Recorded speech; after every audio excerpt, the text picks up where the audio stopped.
The refueling station was on a small moon in the back end of nowhere, close to nothing but a couple of wormhole junctions. Since it had a little convenience store and everything, it really gave off 7/11 next to a desert highway vibes. Just, in space. The moon wasn't big enough for proper gravity or air on its own, so someone had installed a gravity generator under the dusty red ground.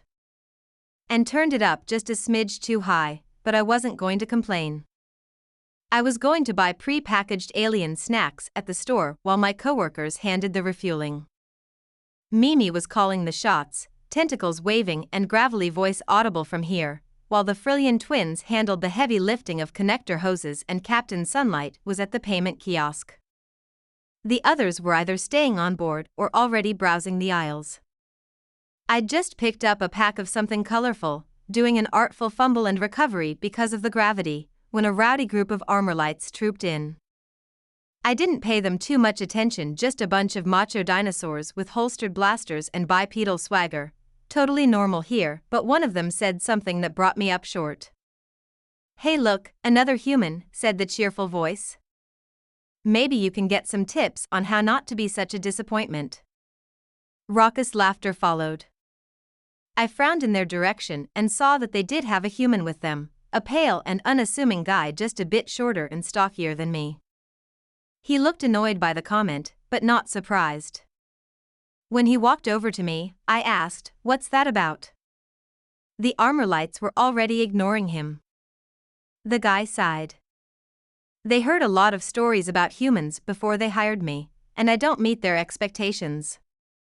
"What kind of stories?" "Humans doing daring things, like running for hours to get medicine to dying people, catching a diseased rat before it infected an entire space station, throwing fruit at charging fauna hard enough to make it leave." He ticked things off on his fingers. "Exorcising a ghost, and riding a hover sled like a skateboard fast enough to catch a bomb before it blew up. How am I supposed to compete with that?" He threw his hands in the air. I said, putting down the snack I was still holding. "Would it make it better or worse to know those were all the same person?" "What?" "The rat wasn't actually diseased, the ghost was a howling dog, and I didn't know the thing was explosive when I rushed to catch it," I said. "And I wasn't the only person throwing things at the fauna." "What?" he repeated, with a spread arms gesture that smacked into the shelf. Rubbing his hand, he asked, "That was all you?" "Yeah," I admitted. "Unless there are other humans doing the same things, which is possible." He raked fingers through his hair, setting it at odd angles. "I can't believe this. I'd tell them, but they'd just want to hire you instead." I rushed to assure him, "I've got a job already, and I don't want to take yours." I glanced over at the armorlights, who were grabbing food and accessories. One clicked a flashlight on in another's face, prompting curses from him and laughter from the others. That tracked from what I'd seen of armorlight culture before. Toughness was important. Kindness, not so much. "What do you do for them?" He sighed again. "Bookkeeping, officially. They needed somebody to handle the boring stuff like money and permits while they focus on hunting the biggest animals they can sell." "Gotcha. That sounds exciting." "It's not. It's like going on a trip with my cousins again, except they're even bigger and make fun of me for not having claws." "You've got other stuff going for you, though," I said. "We just need to figure which of your differences they'll respect most." "I'm all ears," he said with a certain level of sarcasm. "Please tell me what about my fragile human physique will get me respect from the mighty." Oh right, they did call themselves that. I'd almost forgotten. At least they were a straightforward species without a lot of mysterious depths. "Well," I said, thinking. "They like fighting. You're more suited to stealth than they are, small enough to hide and do sneak attacks that they wouldn't see coming. What if you introduced them to rubber band warfare and sniped from hidden parts of the ship?" "Nope," he said. "That would just end with me cornered somewhere, and them showing off how even thin scales are tougher than my skin. Good point. Oh. What kind of animals do they hunt? You said big ones, but do you know the specific names? I got out my phone and brought up the database of known fauna that I'd talked Captain Sunlight into buying for me.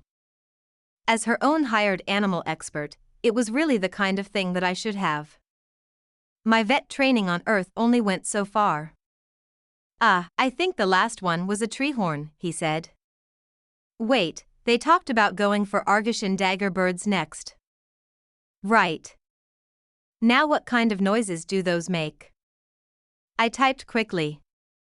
Big creatures indeed, by the looks of it. Dagger birds had prevented more than one colony from getting a foothold in the wilds of a nearby world, and were unlikely to stop being a threat anytime soon. I skimmed the rundown for the vocal files. Here we go. Mating call. Keeping the sound low enough for just us to hear, I played the croaking warble. Okay? The guy said, confused. Can you imitate that? I asked. Give it a shot. Kinda like a frog. Work. Looking skeptical, he did. The expression on his face said he wasn't impressed with his own efforts, but it sounded accurate enough to me. Great. I said. Give that a bit of practice, then you can go out with your crew and impress everybody by luring in some targets for them. I could, he said thoughtfully. I usually stay on the ship while they're hunting, but it might be worth a try. Can I have a copy of that sound for practice? He got out his own phone and I played it again so he could record it. The armor lights were dumping things onto the front counter, ready to pay and leave. I caught sight of bright packaging that I recognized, and I had another idea. Thanks, the guy said. This might actually help. What was your name? Robin Bennett, I said with a belated handshake. Oscar Tennyson, he replied. Thanks for your help. Looks like I should grab my stuff and get going. Before you go. See those tall cans with the purple labels? I pointed at something the armor lights were buying. Yeah? Have you ever tried that? No. They get wasted on it, I've steered far clear. I grinned with all my teeth. That's not alcohol. That's caffeine. What? Humans can process caffeine better than most species on our own planet, and just about everybody in space. It's a poison to most. It gets them super drunk, but for you, I pointed at him with glee. For you, it's just a bit of energy. Pick your moment, then walk in casually while they're getting wasted, and slam one down. See what happens. He was smiling now. You're sure? It's really just caffeine? How much? I checked into it before. One of those huge cans is like a watered-down coffee. These guys are absolute lightweights, and they don't even know. He grinned to split his face. That is the best news. One of them called for him to hurry up, and he bid me a quick goodbye before scampering off. I saw him grab food cubes, water, and a 6-pack of caffeine, which he bundled onto the counter as the armor lights headed out the door. Be right there. Just getting some stuff. They didn't look, simply telling him not to waste any time. He smiled his way through the purchase. Peeking over the shelves, I smiled too. Then I went back to my own purchases, with thoughts of getting an energy drink or two in his honor. Oscar Tennyson grabbed his purchases and hurried after the rest of his crew. As usual, they were walking quickly on their longer legs and bellowing for him to keep up. The teeth and scales mighty had no patience for human weaknesses. Of which there were many. But, as Oscar had just learned, there were some strengths as well. And he couldn't wait to show them. He scampered on board before the door shut, wondering if they would actually leave without him if he dawdled too long. Probably not. Who would handle their finances and hunting permits? They'd have to hire someone else, because they certainly didn't want to do it themselves. But he didn't want to test that. He had much better things to test. While the stark metal walls vibrated with the engine's revs, Oscar wove between scaled biceps and tails to his own quarters.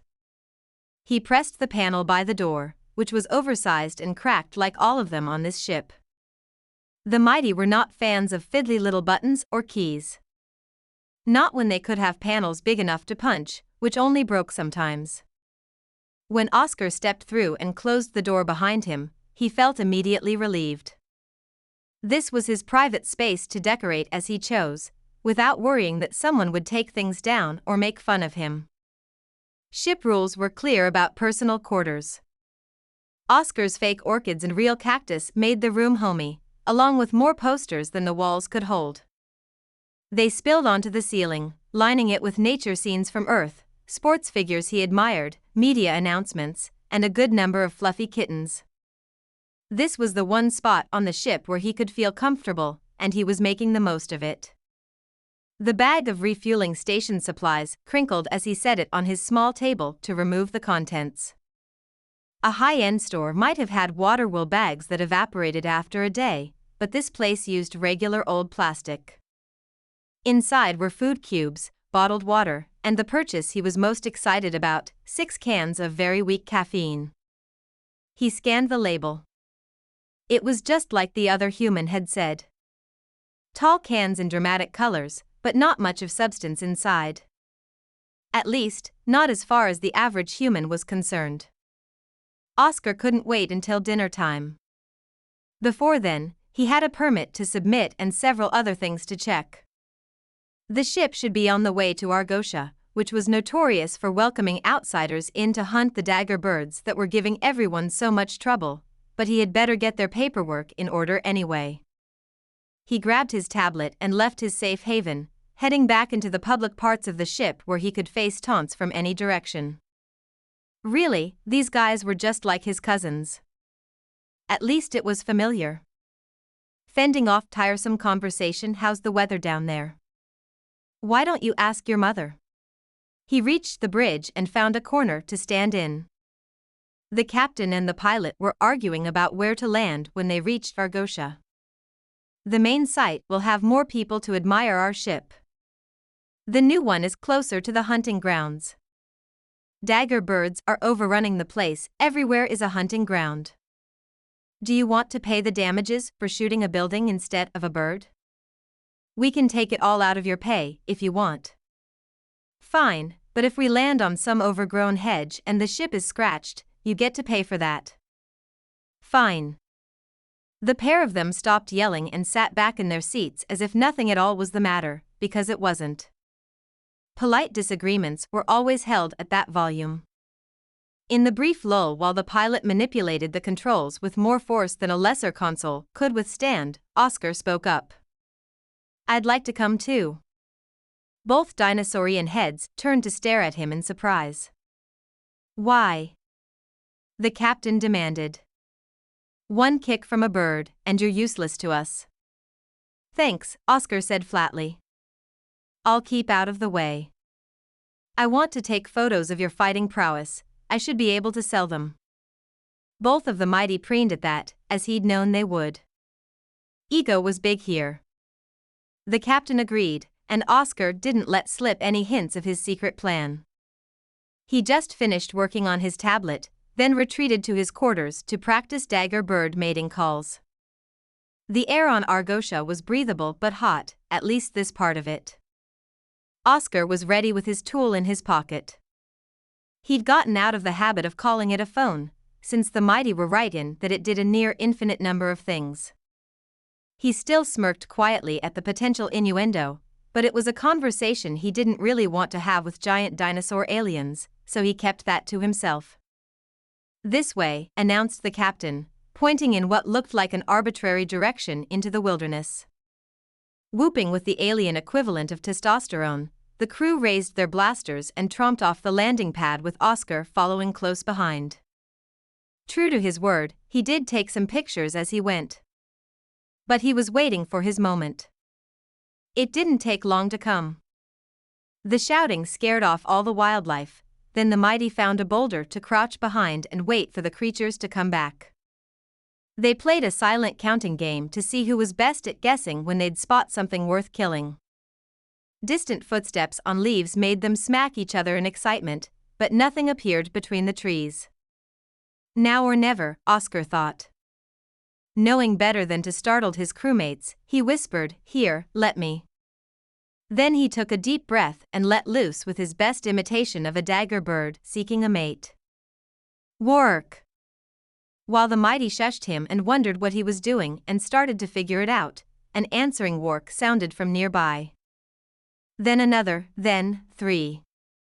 Oscar wondered if he'd overplayed his hand. No less than 5 large and eager dagger birds crashed through the undergrowth at once, croaking and flapping, taking offense at each other's presence. The mighty all roared and leapt out, firing in every direction. Oscar dashed for a tree he'd been eyeing, the one with lots of branches, and didn't stop climbing until he was out of beak-stabbing range. He held tight to the trunk, catching his breath and watching the chaos. Belatedly, he remembered to take out his tool and snap some photos. This was actually a good angle. He got a great shot of the captain aiming down the throat of a wide-open beak, then another a split second later when the beak snapped shut inches from his head. Another of the engineer shooting one from beneath. 2 of the pilot tackling the largest bird and sinking teeth into the back of its neck where it couldn't reach to stab. Other species did their trophy hunting from a distance. The mighty liked the fight as much as the kill. Their blasters were set on a deliberately low setting, and their teeth were sharp. Safe up in his tree, Oscar grimaced at how bloody things were getting down below. He yelled another bird call to distract the one about to spear the crewmate who'd been knocked to the ground, and he got a cheerful nice save by the little guy. Which was as close to a thank you as he was going to get. The crewmate scrambled up and bit off a chunk while the bird was distracted. A couple of the crew looked like they were bleeding their own blood, but most of it was coming from the dagger birds, which were just as stubborn as the stories had said. Not one of them ran off. The last to die fell on top of somebody, which just added laughter from the rest of the crew to the triumphant cheers. Oscar took a picture of the bird being dragged off his disgraced crewmate. That photo he wouldn't sell, but would keep as minor blackmail if he ever needed it. Sticking it up on the wall to remind everyone of this moment could be a valuable strategic move. "We are the mighty," bellowed the captain, and the whole crew joined in with a deep-voiced cheer. Oscar climbed down to more approval than he'd gotten in the last month. "Good work by our human here. Who knew you could do that? That's sure an efficient way to hunt. We should bring you out every time. That was great." Oscar took the praise with pride, not bothering with modesty. That was just another word for weakness as far as these guys were concerned. He managed to dodge when one of them made to slap him on the back with a large blood-stained hand, which just made them laugh more. Luckily the captain directed everybody to gather their kills for dragging back to the ship, rather than chasing the human and messing up his clothes. Oscar took a position on the lowest branch of his tree, taking a couple more photos as the victorious hunters figured out how to get it all home. If anyone had asked Oscar, which they never would, he'd have suggested going back for a hovercart, or taking them one at a time. But of course they did neither. Definitely the type to insist on carrying all the groceries in at once, Oscar thought as his crewmates strained to drag the giant carcasses through the undergrowth. He hopped down and kept pace out to the side where there was no blood on the leaves. They finally made it back to the ship, doing nothing to clean up the smears of blood they left on the landing pad. Oscar darted off to his quarters as soon as the door opened. The rest of them could handle getting the birds into cryo-storage, or chopped up right away, whichever they saw fit to do. The lowest-ranking one without significant injuries would be in charge of clearing the blood from the hallways, but only after they'd all taken a walk through the water and air blast chamber that passed for a shower here. It had always reminded Oscar of a car wash. He kept to himself until dinner, sorting his photos while everyone else dealt with the catch and the mess and the injuries. The mechanical med system on this ship was just as efficient as the shower. They'd all be in decent shape by mealtime. And mealtime after a successful hunt was also drinking time. Oscar usually ate in his room, wanting nothing to do with the raucous meat tearing and drunkenness. But today was different, because he'd learned something valuable about the liquid they were getting drunk off. Oscar considered the cans he'd bought, then decided it would have more of an impact if he just took one of the communal supply. So instead, he grabbed his new food cubes and a pre-made tin of spaghetti from his mini cryo, and followed the sound of laughter. They were already a little drunk when he got there. Sprawled across chairs with a table full of meat slabs spilling over the edges of the plates. And as expected, there were tall purple cans everywhere. Hey, it's the little guy. Let's hear it for the human with the surprise talent. Maybe you're not useless after all. Thanks, Oscar said as they pounded fists against anything in reach as a form of applause. He leaned against the open doorway and shuffled his belongings so he could get a fork and a meatball without setting down the food cubes. That was pretty easy where I'm from. You guys really can't do that? He popped the meatball into his mouth, casual as you please. The mighty, of course, thought this was funny, and took it in stride.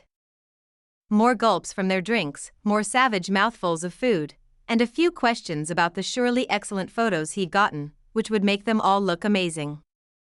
Oscar said he'd share the best ones. These would make fine decorations in their own quarters, and would probably be appreciated by the right-paying audience. Then came the moment he'd been waiting for. The captain raised his drink in another cheer, and somebody noticed that the human was the only one without a can in his hand. Get the human a warrior's drink. Bet you he passes out after one sip. Nah, he can take at least two. Oscar smiled quietly. If they'd been paying attention, they might have changed their bets at that smile. He set his food down in the hallway to free his hands. When one muscular, taloned arm offered him a can of their most potent intoxicant, he took it. Oh, so casually. Then he whipped his head back and chugged the whole thing. Oh. Human's gonna die. I'm not cleaning up the puke. What the supernova? There are better ways to go than that. Somebody drag him to medical so we don't have to find somebody else to do the boring stuff. Yeah, he was just getting interesting. Oscar ignored all of them, giving the empty can a thoughtful look. It felt like the same thin aluminum he remembered from Earth. And if there was anything his cousins had taught him, it was the proper way to dispose of a beer can. He dug his fingertips in and crushed it against his forehead. Then while the room reacted to that, he wiped off the drips and threw the can across the room. When it went into the trash on the first try, he was internally very glad, but he didn't let it show. Instead, he picked up his food and resumed eating. What's the big deal? He said. Is that what you guys have been getting drunk off? How quaint. How in all the black holes? No, he's gonna fall over any second, just watch. Quaint, that's hilarious. He's totally bluffing. Just wait and see. Oscar was enjoying being the center of the crew's attention today. He made a show of sweeping his eyes across the various cans in the room. None of you has finished a can yet, I see. Was that supposed to be strong? There was widespread laughing and elbowing of each other, most of them still clearly convinced that the silly little human was going to throw up and die any second now. So Oscar set down his food, walked over to the table, and chugged a second one. It was a bit more liquid than his stomach was really happy with, but that was a small price to pay for the uproar that followed. They exclaimed, they renewed their bets, they drank from their own cans, they got visibly drunker and abandoned their bets. Oscar leaned against the doorframe, eating spaghetti and food cubes. After one particularly unsteady crewmate tripped onto the table full of meat, and someone pointed out that the human wasn't wobbling at all, Oscar said, "You guys don't know much about my species, do you? Half of what I eat would liquefy your insides." He held up a food cube, eyeing the different colored specks of all the ingredients that made it balanced for an omnivorous digestive system. He laughed. You guys just eat meat. How boring. They only got drunker after that. Oscar was pretty sure that the nearest two wanted to pat him on the back, but the floor was moving too much for them to make it all the way to the doorway. Somebody offered him a raw slab of dagger bird. He turned it down with casual scorn. Nah, meat isn't worth eating unless it's passed through fire. That's weakling meat you've got there. Get back to me when it's cooked brown. They loved that. The party was an epic one, only winding down when most of the crew was too drunk to reach more drinks. Oscar demonstrated his steadiness by picking through the mess to drop his food containers in the trash, then moved back to the door. Well, it's been fun, he said. I'll send in the med drone to make sure nobody's going to wake up dead. Let me know if you want to get your tails handed to you by any more dagger birds. I'll call em in close for you again. He got groggy approval to that. Oscar left with a smile on his face and a mild amount of caffeine in his blood. Maybe after stopping by the med center, he'd use that energy on some exercise. Thoughts of the run to the hunting grounds, and the way his crewmates had paced themselves, suggested that it wouldn't take much practice for him to out-endurance the mighty on the VR treadmill. I wonder what else I can do.